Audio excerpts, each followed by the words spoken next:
All right, welcome to part 2 of chapter 6, Datums and Datum References.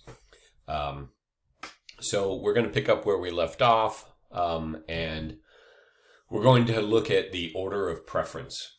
Okay, the order of preference is the order in which the datum features are referenced in the feature control frame. And this establishes the order of preference for the datums. Okay, that is to say, the primary datum is the number one most important datum. All right. The secondary datum is the second most important datum, and the tertiary datum is the third most important datum. All right. So that seems pretty straightforward and pretty clear. Primary is number 1, secondary is number 2, and tertiary is number 3. Okay. If we have a single datum reference, like in this case, now don't be confused. A-B just means that this is a multiple datum feature. All right. This is still the primary datum. All right. And we'll talk about what A-B means, right? When we have 2 datum references, then we have a primary and a secondary. And when we have 3 datum references, we have a primary, secondary, and tertiary. Now, a couple side notes here. We can never have a secondary and a tertiary, right, without a primary, and we can't skip one. So we can't have B as primary and C as tertiary, right? It always has to be primary, secondary, tertiary. All right, number 1, number 2, number 3. Notice, though, that the alphabetical order of the datums have no bearing whatsoever. They don't mean anything, right? So in this case, we have F is our primary, E is our secondary, D is our tertiary, right? That's not alphabetical. That's the opposite of alphabetical, right? So that doesn't, the lettering system here doesn't mean anything. It's always primary is first, secondary, and then tertiary. Datum features referenced in the feature control frame create a datum reference frame. Now, we already talked about this. A part may have multiple datum reference frames. We already looked at an example with multiple datum reference frames. 2 datum reference frames are created if separate feature control frames reference the datums in a different order or with a different material modifier. Okay, so that's like what I said earlier. Every time we have a different datum reference, that is different order or different material modifiers, then we have a new datum reference frame. So for example, and forgive me for not having the feature control frame, shown in here, but for example, primary A, secondary B, tertiary C, datum frame ABC, and on a drawing, a datum reference BAC, create 2 separate datum reference frames, right? Because we have A, B, and C in both of these, but they're in different orders. Okay? So that means 2 separate datum reference frames on the same part on the same drawing, in the same drawing. AB and ABC on the same drawing.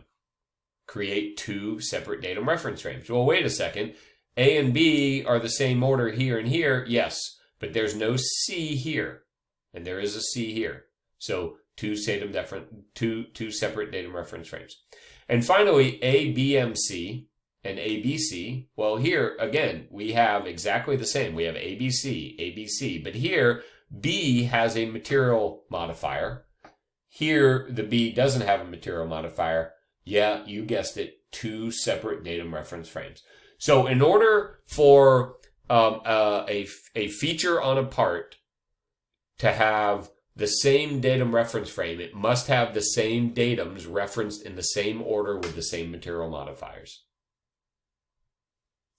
All right, so moving on to what's called the rule of simultaneity, which is a fun word to say, simultaneity, the rule of simultaneity.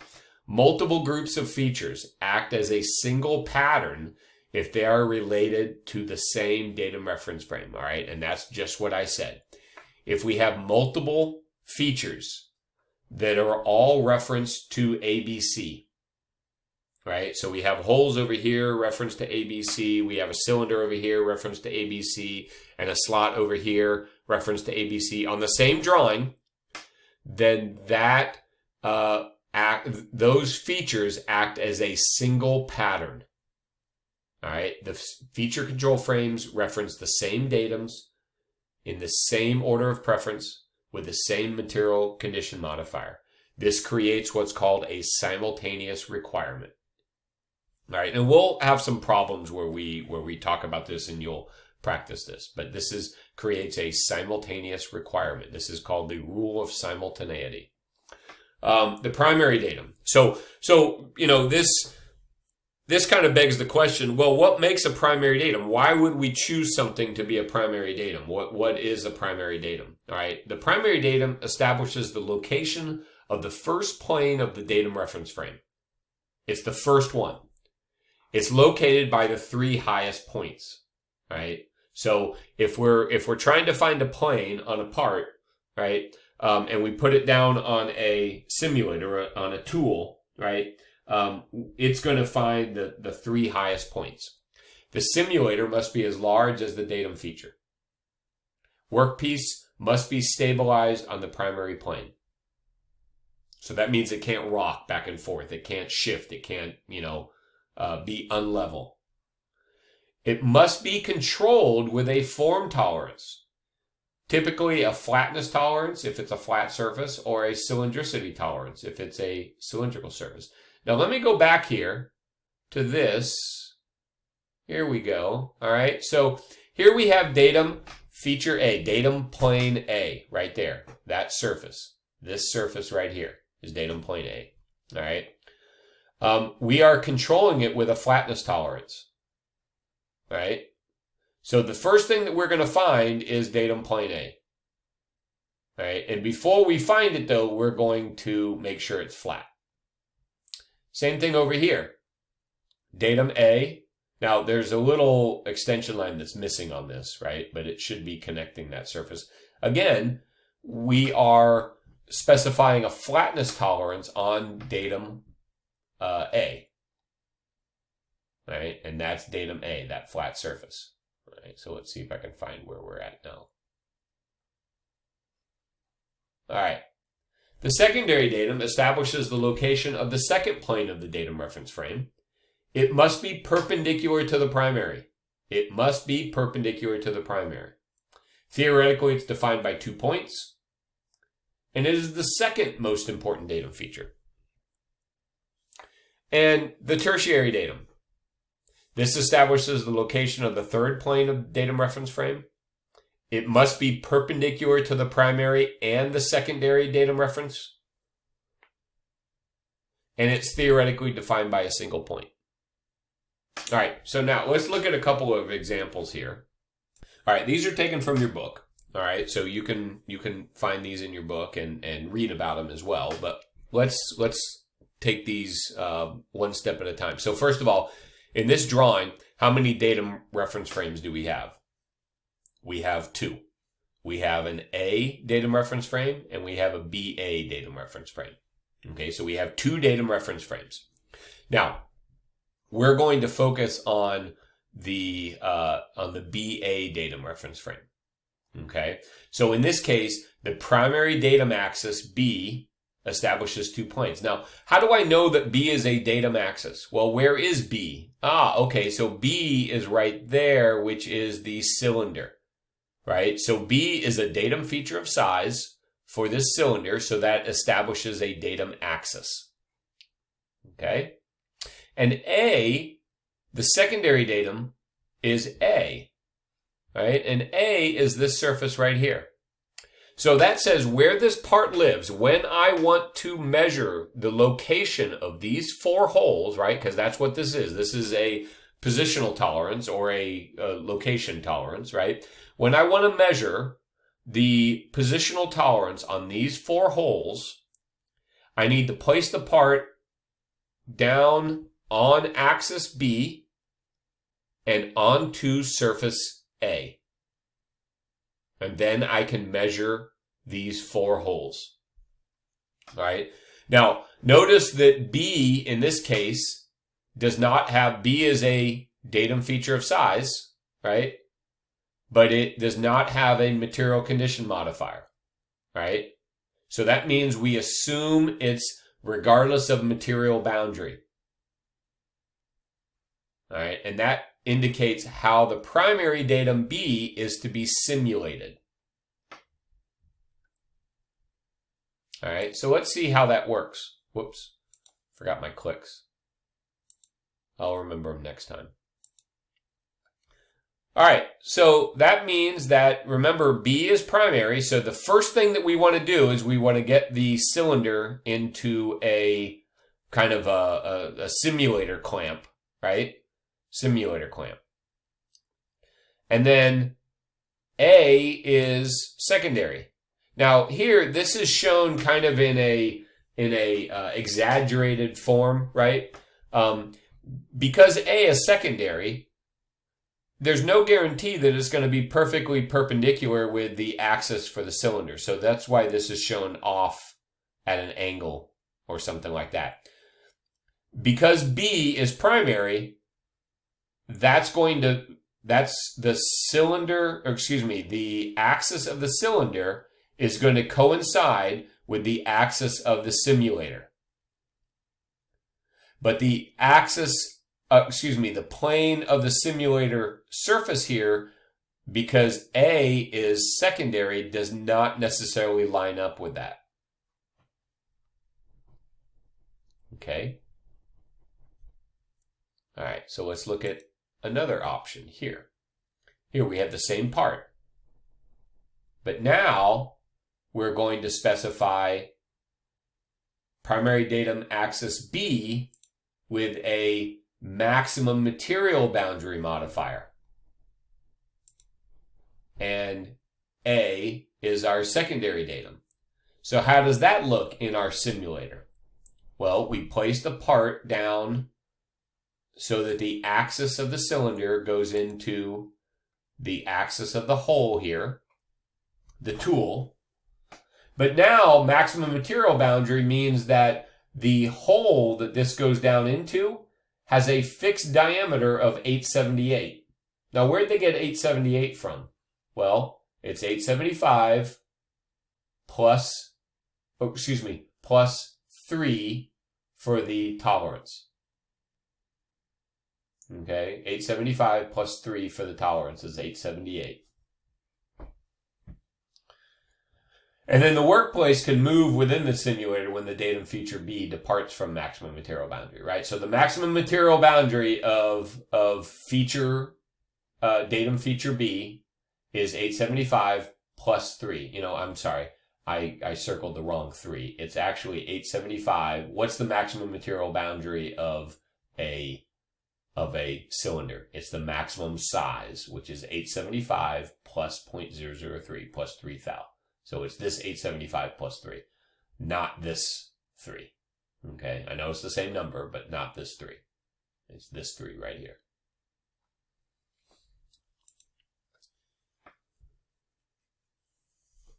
All right, I think we already looked at that slide. All right, so the cylindrical features of size, holes, shafts, etc., may be used as datum features, obviously. Rectangular features of size, likewise, may also be used. Tabs, slots, rails. Cylindrical datum features of size establish a datum axis. A rectangular datum feature of size establishes a datum center plane. Datum features of size may have material condition modifiers, circle M and circle L. Maximum material boundary or least material boundary is the way that they're referred to in the with datums. Okay, so MMB is maximum material boundary, LMB is least material boundary, and RMB is regardless of material boundary. It's the same, it's completely analogous to MMC, maximum material condition, LMC, least material condition, and regardless of material condition. Regardless of material size, RMS, okay. So when do we choose an MMC or MMB application? When do we put the circle M in the datum reference or even in the tolerance? Well, MMC and MMB are applicable in mating conditions of clearance, right? So when we have a pin going into a hole and we want clearance, then we want to use a circle M. Now let's go back. I'm going to go back kind of a little bit far here. Let's go back to this. All right, now here, back to our cover, the holes in the cover where the bolts are going to go through, these are going to be clearance holes, right? We don't want to have to hammer the bolt through there. We don't have to screw it in there. It's going to be a clearance hole going through that. And so, where is it right here? This right here, that's going to be a circle M, maximum material condition, right? All right, now, why do we have a circle M on B? Well, this cylinder goes into the hole in the body with clearance. And so that needs to be called out with a circle M because of the clearance condition when the datums are established. Same thing with C. C, the key fits into this with clearance. And so we need a circle M with C. All right, so just remember clearance, a clearance condition means we use circle M's.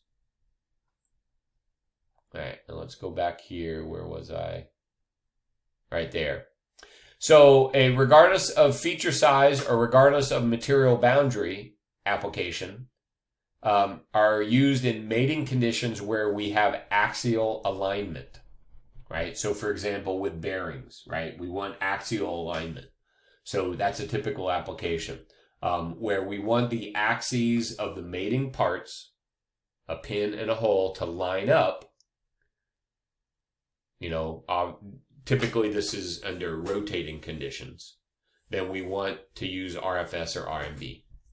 And finally, one of the more tricky ones, and we may do some examples with this when we get to positional tolerance, but LMC and LMB, least material condition, least material boundary, are applicable in conditions where wall thickness is important. All right, now let's just shelve that for a second. I don't want to get into examples of where wall thickness is important because it gets kind of complicated and we're not going to solve that now. We'll talk about that when we get to positional tolerances. All right, so just some more examples. Remember that if you're calling out a datum feature of size, then RFS and RMB are assumed if there's nothing in there. Now, actually, this is a datum feature. This is not a feature of size. We're calling it out a surface. So RFS and RMB are always the only option here. Now, in this case, we have a hole, which is a feature of size. So RFS is assumed and RMB is assumed when we don't have anything else. Okay.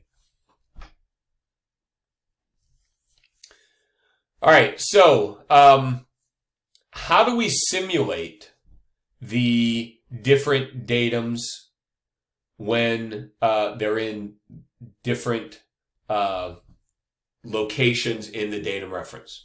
All right, now this table is a very helpful table. All right, I put this table together based on reading from the book. All right, so you're going to read about this as well, but I just find tables sometimes are an easy way to visualize, to understand, to conceptualize different things, okay?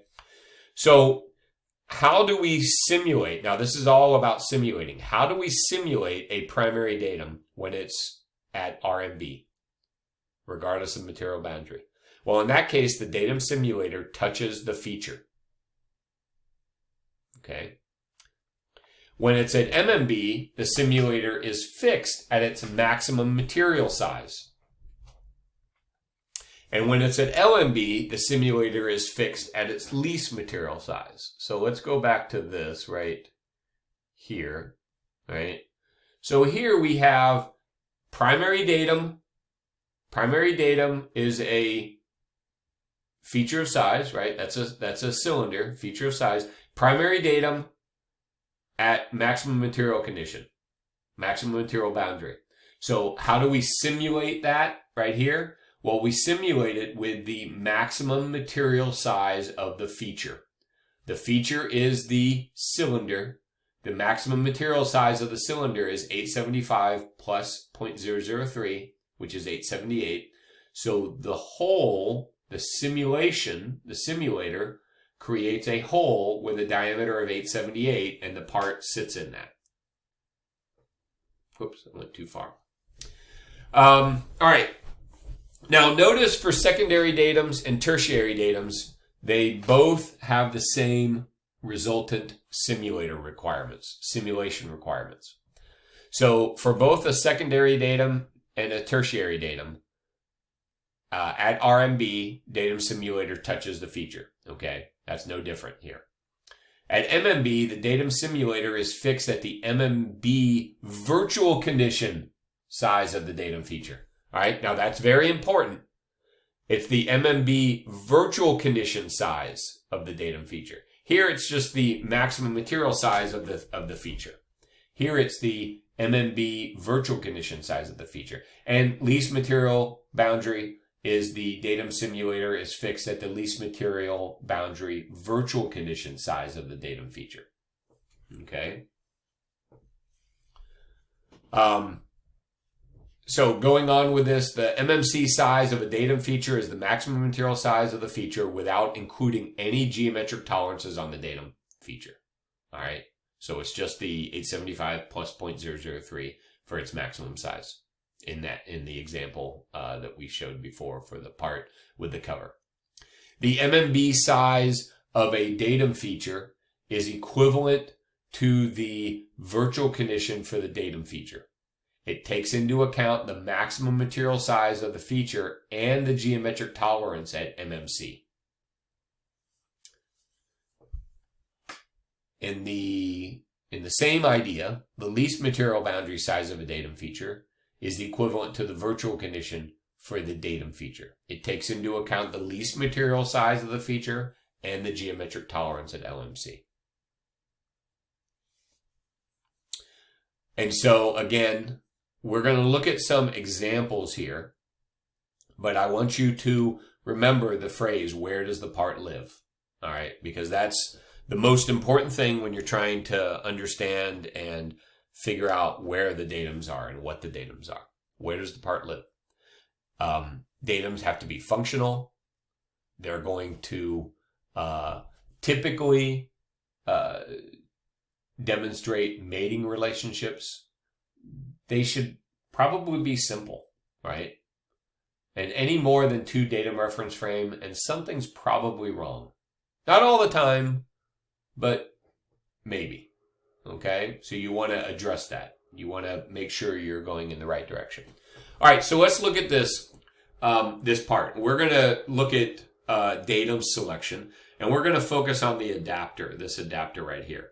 So you'll see that the adapter fits between the crankshaft and the pulley, right? And the adapter is bolted onto the crankshaft with these 5 cap screws, right? And the pulley is bolted onto the adapter by this washer and large cap screw. Okay? So we're going to focus on the adapter. So where does the part live? Where does the adapter live? Well, the adapter lives on that surface mating with the crankshaft. Okay? That's a very important mating surface right there. You can imagine that we don't want this pulley kind of rotating. If it's going to rotate, well, it's going to rotate. We don't want the pulley to rotate off axis, right? We want it to rotate straight, which means that it really needs to line up with this surface flat.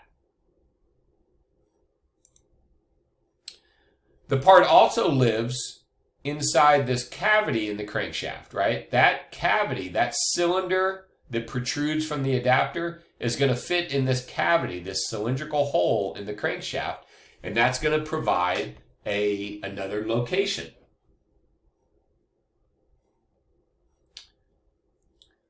We also know that the pulley is going to rest on the adapter right here.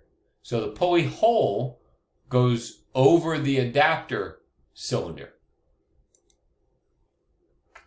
And this surface on the pulley right there is going to be pressed up against this surface on the adapter, right, by this washer and cap screw. It's going to fasten the screw down here, and it's going to press this surface right here against that surface right there. So we can say that datum plane A is this surface right here. That's the most important surface, right? And so we called it out right there. Now notice that we've also given a flatness tolerance for that, right? Because that's a primary datum. We want to make sure it's flat before we make it our datum, right? And flatness tolerance does not have any datum references, so that's really the first thing that we do. And what do we have after primary datum A? Well, after we have primary datum A, we're going to measure the perpendicular orientation of the cylinder here. And we want to make sure that this little cylinder right here is perpendicular to A. And so there we have our perpendicularity tolerance relative to A. So this right here, this feature control frame, I know we haven't talked about this orientation tolerance yet, but what this feature control frame says is, hey, after you establish A, I want you to make sure that this feature, this cylinder right here, is perpendicular to A. All right, now forget about these numbers in here. Don't worry about the tolerance value, all right? But we want to make sure that this cylinder is perpendicular to A. Once we know that that cylinder is perpendicular to A, then let's call that secondary datum B. Or I shouldn't say let's call it secondary datum. Let's call it datum feature of size B. All right? So we make that B after that. After we verify that the cylinder is good, then we call that datum feature of size B. All right? And then you can see that we have all the other datum reference frames create a pattern, right? Because we have AB, AB, AB, AB, AB. So how many datum reference frames do we have in this drawing? We have two. We have datum reference frame A, and we have datum reference frame AB. Now, if we move on to the pulley, we have the datum, the hole here that the adapter goes into, and that's going to be the primary datum here.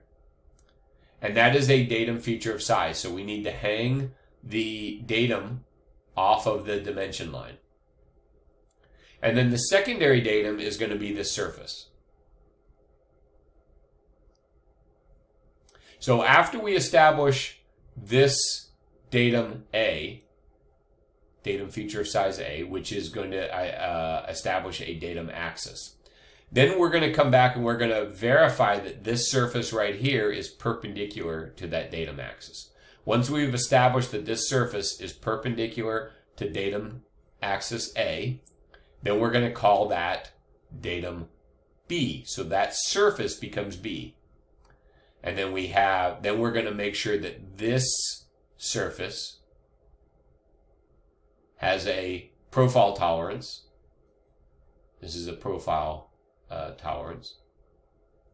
There's the tolerance value, 1 millimeter. Relative to AB. Okay, so while it's being held in A against B, measure the profile of this surface. So again, in this drawing, how many datum reference frames do we have? We have two. We have datum reference frame A and datum reference frame AB. All right, now, there's a lot going on in this chapter. Right? This is a huge chapter, very important chapter. Probably one of the more difficult chapters in the book, especially because it is foundational. It is absolutely critical because from here on out, we're going to be using datums in all of our feature control frames and all of our datum references. Okay? In all of our, geometric tolerancing. All right? So, I am going to in the next couple videos, I'm going to work on some problems from the back of the book, or excuse me, from the back of the chapter. All right. And these are going to be application type problems. So make sure you reference those videos. Make sure you watch those videos before you start your homework assignments. All right. I'll see you in those videos.